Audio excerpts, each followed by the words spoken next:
Vietnam war एक ऐसा युद्ध जो ना तो किसी खजाने के लिए हुआ और ना ही किसी तरह के हक को जताने के लिए हुआ। ये युद्ध था शांति के लिए। ये युद्ध था वियतवासियों के स्वतंत्रता के लिए। हो ची मिन की लीडरशिप में वियतनाम को बचाने और उसे एक फ्री कंट्री बनाने के सपने को पूरा करने के लिए ये युद्ध लड़ा गया था। लेकिन यूएसएसआर और यूएसए के कोल्ड वॉर की चपेट में आए इस देश ने वियतनाम वॉर के वक्त अपने लाखों लोगों का कत्लेआम देखा। हजारों लोग बेघर हुए। ये युद्ध का वो वक्त था जब हर घर का लाल आर्मी में जाकर अपने देश के लिए मर मिटना चाहता था। युद्ध में हुए तबाही को तो वियतनाम ने थोड़े वक्त बाद भुला दिया, लेकिन यूएसएसआर और यूएसए के प्रोपेगेंडा को सेटिस्फाई करने के लिए हुए इस युद्ध को इतिहास कभी नहीं भूला। 1955 से लेकर 1975 के बीच लड़ी गई वियतनाम वॉर को हम सेकेंड इंडो चाइना वॉर के नाम से भी जानते हैं। ये वॉर वियतनाम की ही दो हिस्सों में लड़ी गई थी, north and south Vietnam. War के दौरान नॉर्थ वियतनाम की सोवियत यूनियन और चाइना ने काफ़ी मदद की। वहीं साउथ वियतनाम की मदद के लिए अमेरिका ने भी अपनी हर संभव कोशिश की थी। वियतनाम की जंग में मदद करने के पीछे इन दोनों देशों के भी पर्सनल इंटरेस्ट थे। इवन अमेरिका ने तो एक समय के बाद इस जंग में अपना डायरेक्ट पार्टिसिपेशन भी दिखा दिया था। देखा जाए तो इस वॉर का टाइम पीरियड 1955 से लेकर 1975 के बीच का है, लेकिन इसकी शुरुआत सालों पहले यानी 1857 में ही हो चुकी थी। जैसे कोरिया कम्युनिज्म और कैपिटलिज्म के बीच कोल्ड वॉर का शिकार बना, ठीक उसी तरह बल्कि उससे बदतर स्थिति वियतनाम की हुई। 1857 वो समय था जब यूरोपियन कंट्रीज पूरी दुनिया पर राज करने के सपने को साकार करने के मोर्चे पर उतरी हुई थी, जिसके लिए ये कई देशों को इन्वेड करती और उनका सरकारी खजाना खत्म कर अपनी जेबें भरती। ऐसा ही हुआ वियतनाम के साथ। 1857 से पहले वियतनाम एक आज़ाद देश हुआ करता था, लेकिन 1857 में फ्रांस ने वियतनाम को इन्वेड कर लिया, जिसके बाद वियतनाम पर फ्रांस का राज चलने लगा। उस समय वियतनाम इंडो चाइना के नाम से जाना जाता था। इंडो चाइना में basically Cambodia, Laos, Myanmar, Thailand और वियतनाम आते थे। फ्रांस ने 1860 से लेकर 1941 तक वियतनाम पर राज किया, लेकिन 1941 में सेकेंड वर्ल्ड वॉर के दौरान जापान ने वियतनाम को इन्वेड करना शुरू कर दिया। लेकिन यहाँ जापान को इन्वेजन के दौरान फ्रांस का सामना करना पड़ा, जो पहले से ही वियतनाम को अपनी एक कॉलोनी बनाकर बैठा था। पर जापान अपने इन्वेजन में सफल हुआ और वियतनाम के कुछ हिस्सों पर अपने कब्जे जमा लिए। जापान वियतनाम पर ज्यादा समय तक कब्जा करके नहीं रह पाया। जापान सेकेंड वर्ल्ड वॉर हारने के कारण वियतनाम को छोड़ के चला जाता है। जापान वियतनाम पर केवल 1941 से लेकर 1945 यानी end of second world war तक ही राज करता है। हो ची मिन वियतनाम के लोकल लोगों के नेता थे, जिन्होंने अपने देश की आज़ादी के लिए 19 मई 1941 को वियत मिन नाम की एक पार्टी की नींव रखी। इस पार्टी के सभी मेंबर्स आज़ादी की मांग करते थे। वियत मिन के लोगों ने पहले जापान से फिर फ्रांस से अपनी फ्रीडम के लिए लड़ाई लड़ी। जापान के वियतनाम को छोड़ के जाने के बाद वियतनाम दो भागों में बंट चुका था। दरअसल जापान जब सेकेंड वर्ल्ड वॉर हारने के बाद सरेंडर करता है, तो जापान की सभी कॉलोनीज को सेकेंड वर्ल्ड वॉर जीतने वाले देश यानी एलाइड पावर्स आपस में बांट लेती है। इनमें से ही एक था वियतनाम, जिसे 1945 के जापान के सरेंडर के बाद यूएसएसआर एंड यूएसए दो भागों में बांट लेते हैं। नॉर्थ वियतनाम चूंकि कम्युनिज्म से प्रेरित था, इसलिए यूएसएसआर के मदद से यहाँ हो ची मिन ने सरकार बना ली थी। जब 1946 में फ्रांस वापस आकर एलाइड पावर से वियतनाम को वापस मांगता है, चूंकि फ्रांस एक कैपिटलिस्ट कंट्री था, तो यूएसए ने अपने कैपिटलिज्म को प्रमोट करने के लिए फ्रांस को साउथ वियतनाम देने में अपना भलाई ही समझा और इसके बाद फ्रांस को साउथ पार्ट सौंप दिया जाता है। लेकिन इस बार फ्रांस की सरकार डायरेक्टली वियतनाम पर राज करने नहीं आती, बल्कि अपने एक पपेट लीडर के द्वारा सब कुछ हैंडल करती है, जिसका नाम बाओ दाई था। वहीं नॉर्थ में हो ची मिन का राज अभी भी कायम था। हो ची मिन को फ्रांस का दोबारा से साउथ में आकर बैठने का डिसीजन बिल्कुल पसंद नहीं आया, क्योंकि वो पूरे वियतनाम को एक आजाद देश बनाना चाहते थे, जिसके कारण हो ची मिन के लोगों ने साउथ वियतनाम और बाओ दाई के लोगों के खिलाफ एक लड़ाई शुरू कर दी, जो कि फर्स्ट इंडो चाइना वॉर के नाम से जानी जाती है, जिसे 1946 से लेकर 1954 के बीच लड़ा गया। ये war north and south Vietnam के बीच की एक भीषण लड़ाई थी, जो कि वियत मिन और फ्रेंच लॉयलिस्ट एंड आर्मी के बीच लड़ी गई। जिसके बाद समझौते के तौर पर 1954 में दोनों लोगों के बीच जेनीवा अकॉर्ड साइन हुआ, जिसके अकॉर्डिंग सबसे पहले तो फ्रांस को इंडो चाइना से बाहर रहने के निर्देश दे दिए गए। फिर नॉर्थ में हो ची मिन को लीडर बनाया गया और साउथ में गो डिन डाइम को। इस अकॉर्ड के अनुसार ही वियतनाम को टेम्पररी बेसिस पर 2 भागों में बांटा गया था, जिसे 17 डिग्री पैरेलल लाइन से अलग किया गया। साथ ही जेनीवा अकॉर्ड में इस बात को साफ कर दिया गया कि 2 साल बाद वियतनाम में चुनाव होंगे और लोगों के अनुसार वियतनाम को एक किया जाएगा। वो जिस भी सरकार को अपनाना चाहेंगे वो इस चुनाव से उसे अपना लेंगे। जेनीवा अकॉर्ड के बाद वियतनाम में 2 सरकारें और 2 देश बने। एक नॉर्थ वियतनाम जिसकी कैपिटल हनोई थी, यहाँ हो ची मिन की कम्युनिस्ट सरकार बनी जिसे यूएसएसआर और चाइना का सपोर्ट था, और एक साउथ वियतनाम जिसकी कैपिटल साइगोन थी, यहाँ गो डिन डाइम की सरकार बनी जो कि अमेरिका का सपोर्टर था। अल्टीमेटली वियतनाम में अब 2 विचारधारा ने जन्म लिया, कम्युनिस्ट एंड कैपिटलिस्ट, जिसके कारण जेनीवा अकॉर्ड के बाद भी ये दोनों आपस में लड़ते रहे। नॉर्थ एंड साउथ वियतनाम में हमेशा एक डिफरेंस देखने को मिलता रहा। देखा जाए तो दोनों का एम एक ही था, वियतनाम का एकीकरण, लेकिन सोच अलग थी। नो डिन डाम चाहता था कि वियतनाम एक बन जाए और यहाँ के लोग कैपिटलिस्ट विचारधारा को फॉलो करें, लेकिन हो ची मिन पूरे देश को एक करके कम्युनिस्ट विचारधारा को प्रमोट करना चाहता था, जिसके लिए इलेक्शंस होना काफी जरूरी था। वही दूसरी ओर कैपिटलिस्ट सोच वाला नो डिन डाम साउथ पर धीरे धीरे करके अपनी पकड़ काफी मजबूत कर लेता है और इसके बाद शुरू होती है साउथ वियतनाम में कैपिटलिस्ट तानाशाही। गो डिन डाइम खुद एक कैथोलिक था, तो इसलिए उसने अपने रिलीजन को प्रमोट करने के लिए बुद्धिस्ट लोगों को मारना और कन्वर्ट करना शुरू कर दिया। यही नहीं बल्कि साउथ वियतनामीज लोग जो हो ची मिन को सपोर्ट करते थे उनको भी बड़े तादाद में मारा जाने लगा। बुद्धिस्ट लोगों को मौत के विरोध में साउथ में वियत मिन ग्रुप के लोगों ने अपनी आवाज भी उठाई, लेकिन उसका भी कोई फायदा नहीं हुआ। हद तब हो गई जब गो डिन डाइम ने वियतनाम में होने वाले इलेक्शंस को रद्द करवा दिया। वो नहीं चाहता था कि उसकी तानाशाही उससे छिने या वियतनाम में कम्युनिस्ट सोच पैदा हो। जिस तरह से साउथ वियतनाम में अत्याचार बढ़ रहे थे और इलेक्शन रद्द किया गया, उस हिसाब से अब नॉर्थ वियतनाम का युद्ध में उतरना निश्चित हो गया। अब दोनों देशों का तो समझ आता है, लेकिन बाकी बड़े देश यहाँ क्या कर रहे थे? वर्ल्ड वॉर 2 के बाद अमेरिका और यूएसएसआर के बीच कोल्ड वॉर अपने पीक पर था। वियतनाम भी उसी कोल्ड वॉर में इन दोनों देशों के लिए अपनी ताकत दिखाने का एक मोहरा था। ये दोनों देश अपने इंटरेस्ट को ध्यान में रखते हुए वियतनाम की मदद कर रहे थे। अमेरिका बिना बात के साउथ वियतनाम की जंग में इसलिए शामिल हुआ क्योंकि वो नहीं चाहता था कि एशिया में एक और देश कम्युनिस्ट के हाथों लगे। अमेरिका उस समय डोमिनो थ्योरी को मानता था। उसे लगता था कि अगर एक देश कम्युनिस्ट बना तो धीरे धीरे करके एशिया के सारे देशों में कम्युनिस्ट सरकार आ जाएगी, जिसके लिए उसने हथियार देने शुरू किए और उसके बाद उन्हें पैसों से भी मदद करने लगा। धीरे धीरे करके यूएसए ने अपने कुछ एडवाइजर्स को भी साउथ वियतनाम में भेजना शुरू कर दिया, जो बेसिकली साउथ के लोगों को ट्रेनिंग देने के मन से आए थे।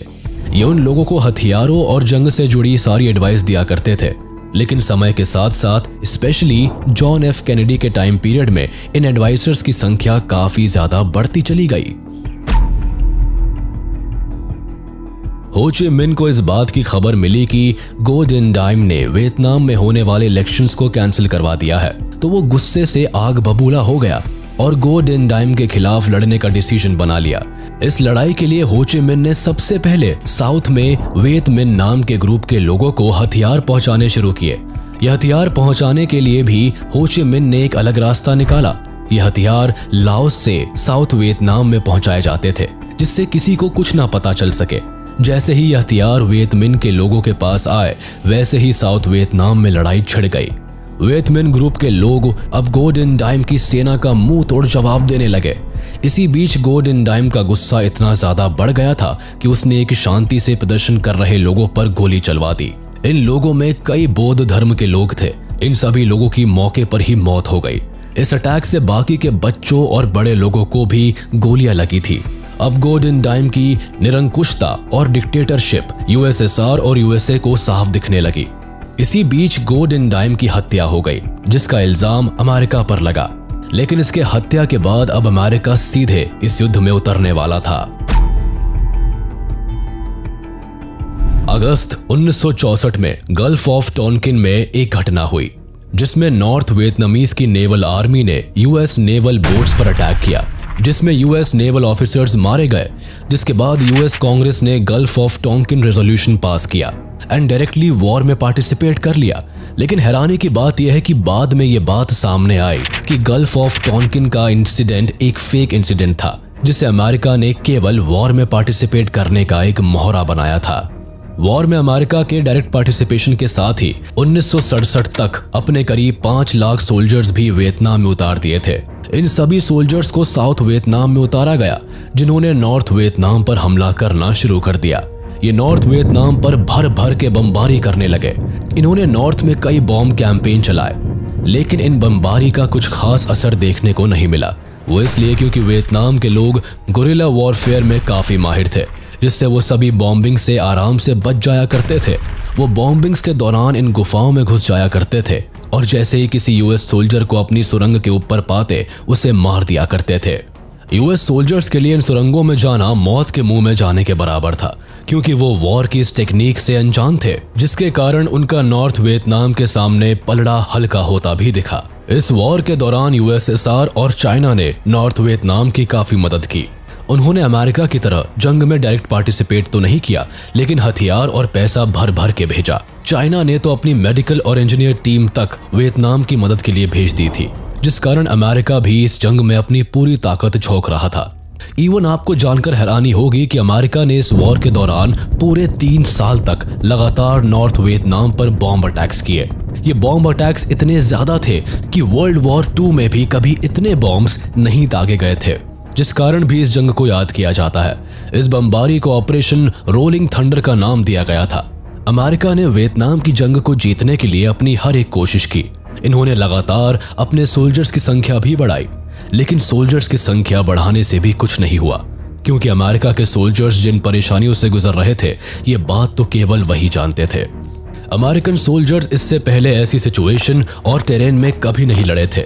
उनके लिए जंगलों में लड़ना काफी मुश्किल था।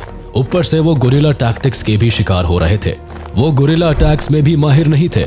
वियतनाम में उस समय अधिकतर जंगल और पहाड़ी एरिया था, जिसके कारण अमेरिकन सोल्जर्स को पानी में, जंगल में और पहाड़ों पर घंटों समय बिताना पड़ता। उनके लिए एक जगह से दूसरी जगह जाना भी काफी परेशानी भरा था। वही वियतनाम के सोल्जर्स को तो इस टेरेन और इन जंगलों की आदत थी। गुरिल्ला युद्ध पर लगाम लगाने के लिए अब अमेरिका ने एक भयानक चाल चली। हथियारों से होने वाला युद्ध अब खतरनाक केमिकल से होने लगा। अमेरिका ने वियतनाम पर केमिकल अटैक्स करने शुरू किए, जिसमें नापाम केमिकल और एजेंट ऑरेंज आते थे।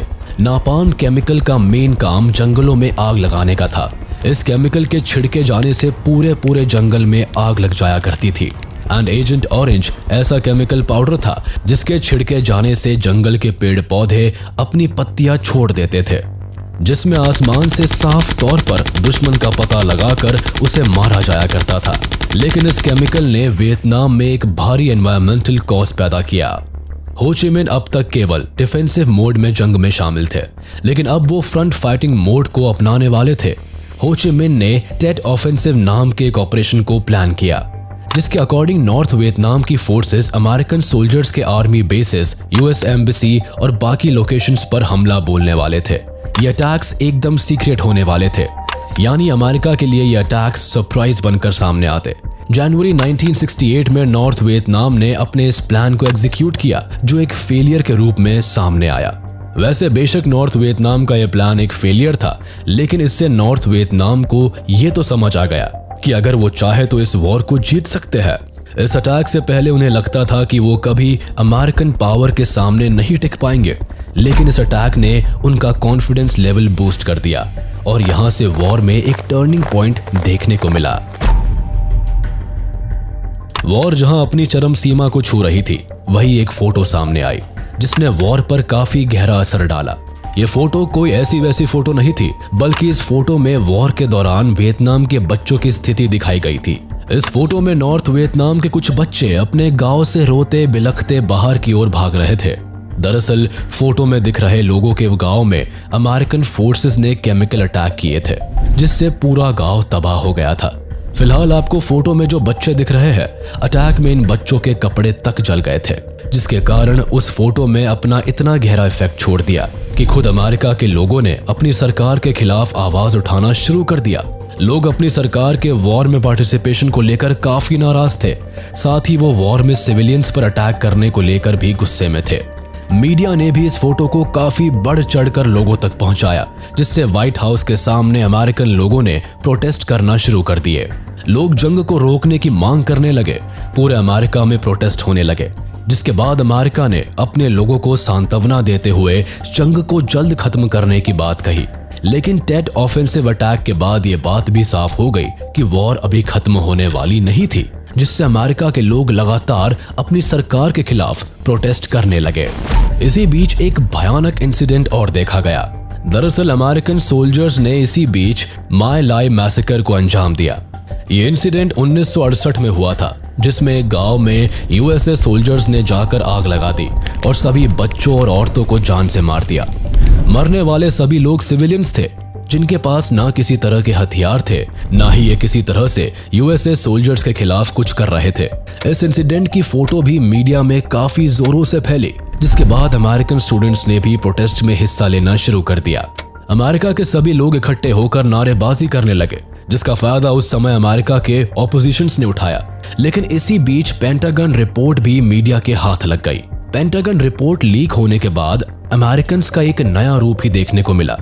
वो अपनी सरकार से बेहद नाराज थे, जो प्रोटेस्ट के तौर पर देखने को मिलता ही था। ये रिपोर्ट 400 पेजेस की थी, जिसमें लिखा था कि कैसे अमेरिकन गवर्नमेंट ने अपनी जनता से झूठ बोला है। रिपोर्ट में साफ तौर पर लिखा था कि वॉर अभी खत्म होने वाली नहीं थी, बल्कि ये तो लंबी चलेगी। साथ ही इस जंग में वियतनाम कमजोर नहीं है, बल्कि वो हर वार का मुंह तोड़ जवाब दे रहा है। इस रिपोर्ट और तमाम वॉर फोटोज के बाहर आने के बाद अमेरिका की जनता अपनी गवर्नमेंट के खिलाफ खड़ी हो गई थी, जिसका फायदा रिचर्ड निक्सन ने उठाया। ये उस समय ऑपोजिशन पार्टी के लीडर थे, जिन्होंने जनता के गुस्से का फायदा उठाया और जैसे ही चुनाव नजदीक आने लगे, इन्होंने जनता से वादा किया कि ये वॉर को खत्म करेंगे और अमेरिकन सोल्जर्स को वापस बुला लेंगे। चुनाव से पहले किए गए रिचर्ड निक्सन के इन वादों ने अपना असर दिखाया। जनता ने 1969 के चुनाव में रिचर्ड निक्सन को अच्छी वोट परसेंटेज से जिताया, जिसके बाद सत्ता में आते ही अपने वादे के अनुसार रिचर्ड वियतनामाइजेशन के नाम से एक पॉलिसी लेकर आए। इस पॉलिसी के अकॉर्डिंग अमेरिका को वियतनाम से अपने सोल्जर्स वापस बुलाने थे और साउथ वियतनाम में वियतनाम के सोल्जर्स की संख्या बढ़ानी थी। इन्होंने 1970 तक अपने वादे को पूरा करने की कोशिश भी की। ये लगातार वियतनाम में अमेरिकन सोल्जर्स को वापस बुलाते गए। 1972 तक अमेरिका के लाखों सोल्जर्स में से केवल कुछ हजार सोल्जर्स ही वियतनाम में बचे थे। अमेरिकन सोल्जर्स के वियतनाम से एग्जिट के बाद नॉर्थ वियतनाम साउथ वियतनाम पर हावी होता नजर आ रहा था। वो लगातार साउथ वियतनाम पर बम हमले कर रहा था। बाकी वियतनामाइजेशन पॉलिसी के अप्लाई होने के बाद अमेरिका ने नॉर्थ वियतनाम के साथ एक शांति समझौता करने की ठानी, जिसके लिए 27 जनवरी 1973 को पेरिस में पेरिस पीस अकॉर्ड के नाम से एक समझौता हुआ। ये समझौता America, south and north Vietnam के बीच था। इस समझौते के तहत अमेरिका ने अपने सारे सैनिकों को कुछ दिनों में ही वियतनाम से वापस बुला लिया और नॉर्थ और साउथ वियतनाम में अपनी जंग को खत्म किया। अमेरिका ने नॉर्थ एंड साउथ वियतनाम को भी जंग बंद करने की सलाह दी। जैसे ही अमेरिका वियतनाम से अलविदा लेता है, हालांकि साउथ वियतनाम नॉर्थ से पूरे 2 साल तक अमेरिका के जाने के बाद भी लड़ता रहा, लेकिन कंक्लूजन के तौर पर जीत नॉर्थ वियतनाम की ही हुई। 30 अप्रैल 1973 को नॉर्थ ने साउथ वियतनाम की कैपिटल साइगोन पर कब्जा कर लिया, जिसके बाद जंग पर विराम लगा। नॉर्थ वियतनाम अपनी सालों की जंग जीत गया और वियतनाम का यूनिफिकेशन हो सका, जो एक कम्युनिस्ट देश बनकर उभरा। इस लड़ाई के बाद साउथ वियतनाम की कैपिटल साइगोन का नाम बदलकर हो ची मिन कर दिया गया, लेकिन अब सोशलिस्ट रिपब्लिक ऑफ वियतनाम की कैपिटल हनोई को ही बनाया गया, जो पहले नॉर्थ वियतनाम की कैपिटल हुआ करती थी। कुल मिलाकर 1975 में वियतनाम एक लंबी लड़ाई लड़ने के बाद कहीं जाकर एक फ्री नेशन बन पाया। वियतनाम की फ्रीडम की इस लड़ाई में कई लोगों ने अपनी जान गंवाई। देखा जाए तो केवल अमेरिका के ही 58,000 सैनिकों ने अपनी जान गंवा दी थी। ये नंबर अमेरिका के लिए काफी बड़ा था, जिस कारण से भी वहां के लोग सड़कों पर उतर आए थे। उनका मानना था कि जब ये लड़ाई हमारे देश की है ही नहीं, तो हम क्यों अपने सैनिकों को इस तरह से मरने दें। 1.5 लाख वियतनाम सिविलियंस घायल हुए थे, जिसमें कई लोगों को कई मेजर इंजरीज से गुजरना पड़ा था। वियतनाम में पूरे 1.2 मिलियन लोगों ने इस जंग में अपनी जान गंवाई थी, जिसमें सोल्जर्स एंड सिविलियंस दोनों शामिल थे। उनके घर, उनके गांव, उनके लोग, उनका सब कुछ तबाह हो गया था। लेकिन एट लास्ट वियतनाम की ये लड़ाई खाली नहीं गई, उन्हें फ्रीडम मिल सकी। वियतनाम वॉर के कई इंपैक्ट्स देखने को मिले, जिसमें सबसे बड़ा इंपैक्ट डेथ्स थी। इस जंग में भारी संख्या में लोगों ने अपनी जान गंवाई, कई लोग गंभीर रूप से घायल भी हो गए। लोगों ने अपनों को खो दिया, परिवार एक दूसरे से अलग हो गए। इस जंग के बाद वियतनाम के लोगों का बहुत बुरा हाल था। इसके अलावा यह ऐसी पहली जंग थी जब यूएस की हर संभव कोशिश के बाद भी वो इस जंग में नहीं जीत सका। यूएस की डोमिनो थ्योरी का भी खंडन हुआ। यूएस का बल्कि इस युद्ध के चलते अच्छा खासा नुकसान हुआ। इस जंग से एक चीज और देखने को मिली, दुनिया भर ने इस बात को एक्सेप्ट किया कि केवल मॉडर्न वेपन्स के होने से कोई जंग नहीं जीती जा सकती, बल्कि उसे जीतने के लिए आपके पास एक प्रॉपर आर्मी और टेक्निक भी होनी चाहिए। इस पूरी जंग में वियतनाम के लड़ने की टेक्निक्स का काफी जिक्र भी हुआ था। हमें उम्मीद है कि आपको हमारा यह वीडियो पसंद आया होगा। आगे हम और भी ऐसे ही इंफॉर्मेटिव वीडियोस आपके लिए लाते रहेंगे। तब तक के लिए हमारा वीडियो लाइक कर दे और ऐसे ही इंटरेस्टिंग वीडियोस के लिए इसे सब्सक्राइब कर ले।